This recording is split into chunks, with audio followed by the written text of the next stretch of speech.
Nobody wants President Newsom either. Nobody believes in that guy. That guy's a con man. Everything he did in California, from trying to mandate vaccines for kids, to being caught public without a mask and lying about the fact that he was outdoors. Yeah. Nobody believes in that guy. He's just a politician, just a stone cold, narrative driven politician. Nobody thinks he's a real human. Whether you like Trump or not, whether you think he's corrupt or not, that's a human being. You know what that guy is. Same thing with RFK Jr. Whether you believe that he's correct about vaccines or whether you believe his policies would be effective, and you know that's a human being. With Newsom, you got like this construct, this cardboard cutout of a person.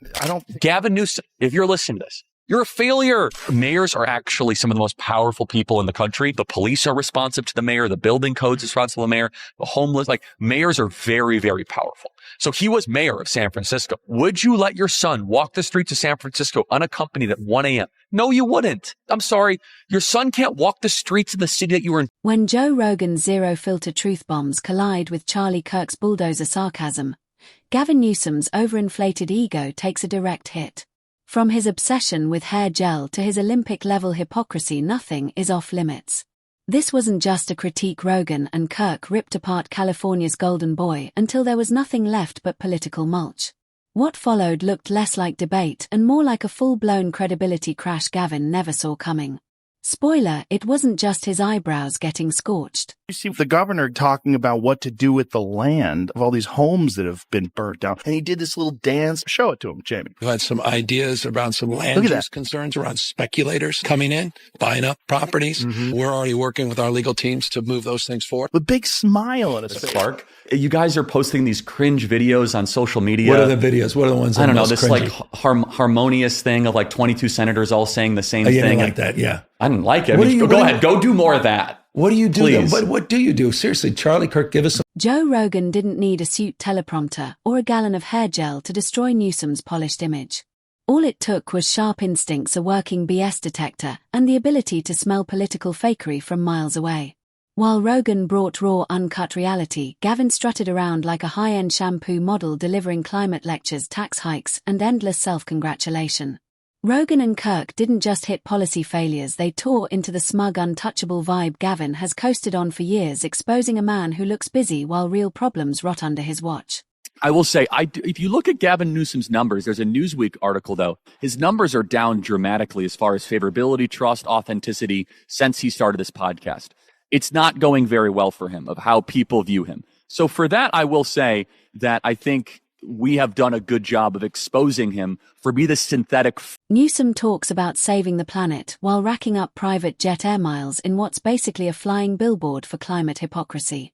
Rogan's reaction was pure disbelief, like watching someone spill coffee on themselves and brag about their coordination.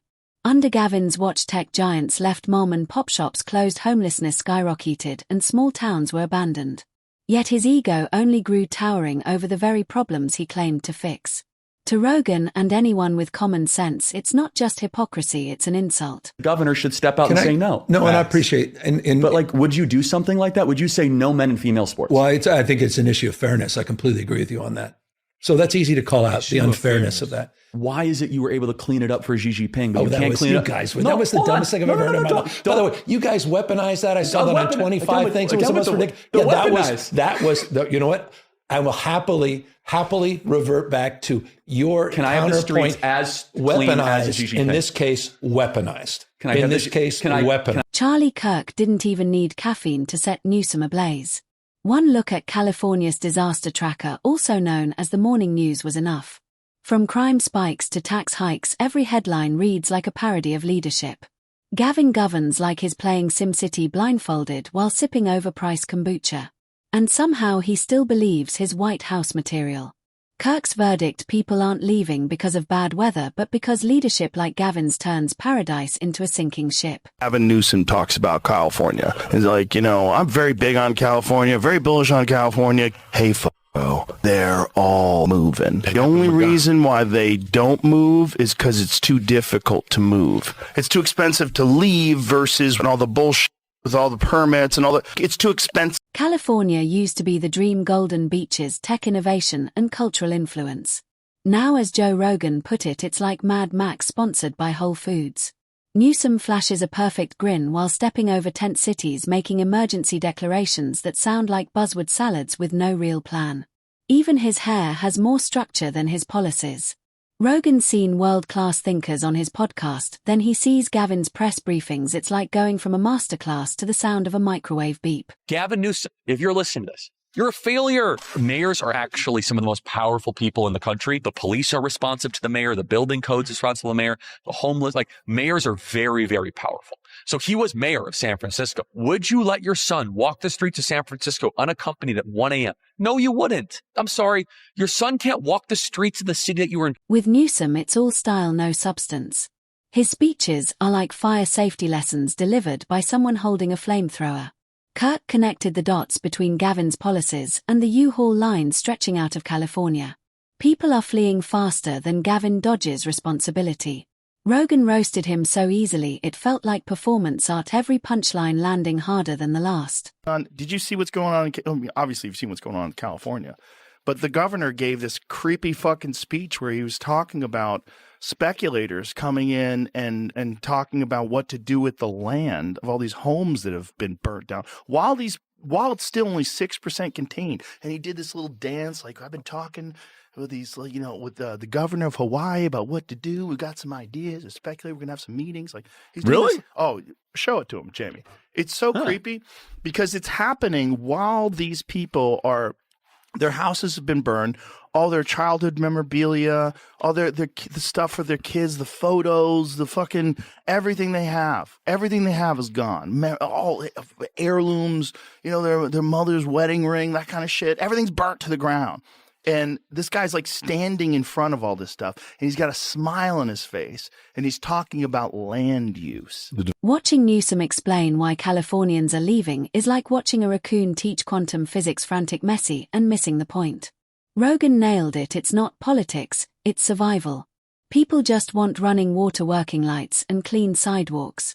Instead, Gavin spends his time banning cars and governing like a weekend dictator.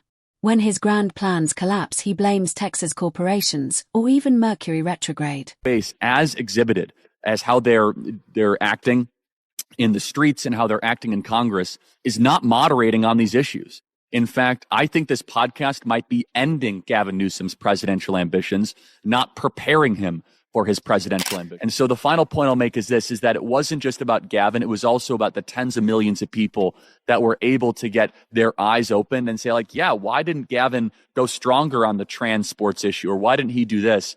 And now Gavin Newsom, I could say this, you're seeing this all across the board. He is under non-stop siege. And he's handling it. Kirk nearly came unglued watching Newsom virtue signal his way through every disaster.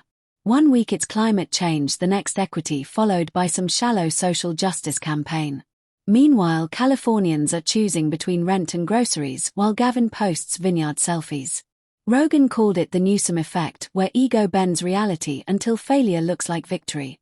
Kirk arrived armed with a Costco-sized binder of Gavin's disasters, each one a masterclass in political compost. When I went there, I had a great relationship with President Xi. We got along very well. And they treated me better than anybody has ever been treated. And I said, this air is good. Do you know they closed every factory 1 week before I got there from within 200 miles? That's like what Gavin Newsom did when Xi Jinping came to San Francisco. He cleaned it up. He cleaned it up. He got rid of all the homeless Isn't that terrible people. in a way to think, he cleaned it up and then it became a pigsty. Well, the dumbest thing is he said when your friends come by, when you have visitors, you clean up your house.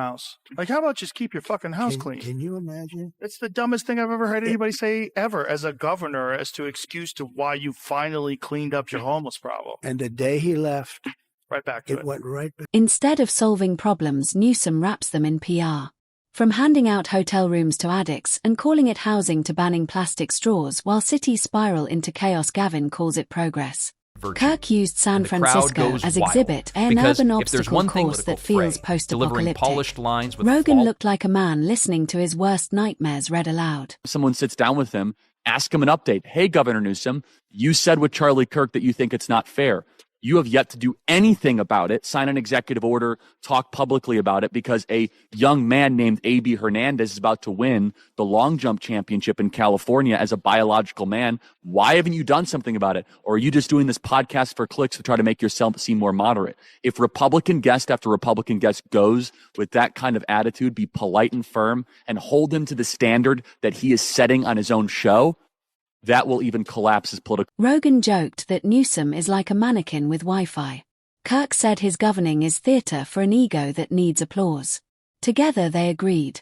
Gavin doesn't govern, he performs.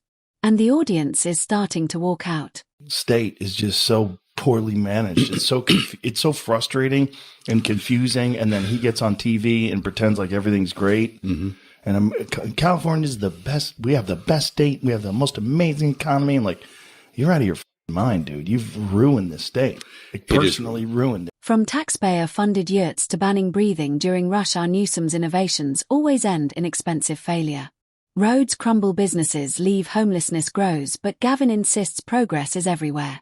Rogan needed no punchline, just a photo of San Francisco Gotham without Batman. But no, look, just one of the things we saw in the last couple of years that the Democrats completely ignored, and your side was basically not acknowledging was happening, was the crisis that young people were experiencing. Right. That, I mean, it's the first time in America's history that a 30-year-old is going to have it worse off than their parents. Right. It's a breakdown of the social compact. That's right. They are the most alcohol addicted, most drug addicted, most suicidal, most depressed, most medicated generation in history. Kirk half joked about wanting Newsom to run for president just for the memes.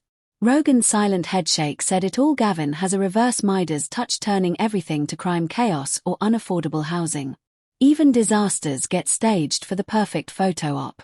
And do you see what Gavin Newsom said to him? No. Pull that post up, Jamie. Gavin Newsom said that you shouldn't be posting this. That we're going to make it illegal, and I'm going to sign a law. And he said, "Professor, suck on these nuts." No, he didn't. Yes, he did. Yes, Elon he did. said that to Gavin Newsom? Yes, he did. Yes, he did. I checked with renowned world authority, Professor Sug on these nuts, and he said parody is legal in America. With crime, taxes, and education in freefall, Newsom still thinks he's ready for the presidency. Kirk mocked his helmet-like hair, all-style zero substance. Rogan quipped that if aliens met Gavin, they'd nuke the planet on sight. Nobody wants President Newsom either. Nobody believes in that guy. The guy's a con man. I mean, everything he did in California, from trying to mandate vaccines for kids, when it was totally unnecessary, to being caught out in public without a mask and lying about the fact that he was outdoors. Yeah. All of it. Kirk called Newsom a cautionary tale of ego and incompetence colliding. Rogan compared his leadership to a California-shaped snow globe, perfect inside, crumbling outside. Together they stripped Gavin's myth down to a messy, overripe avocado. All show, no substance.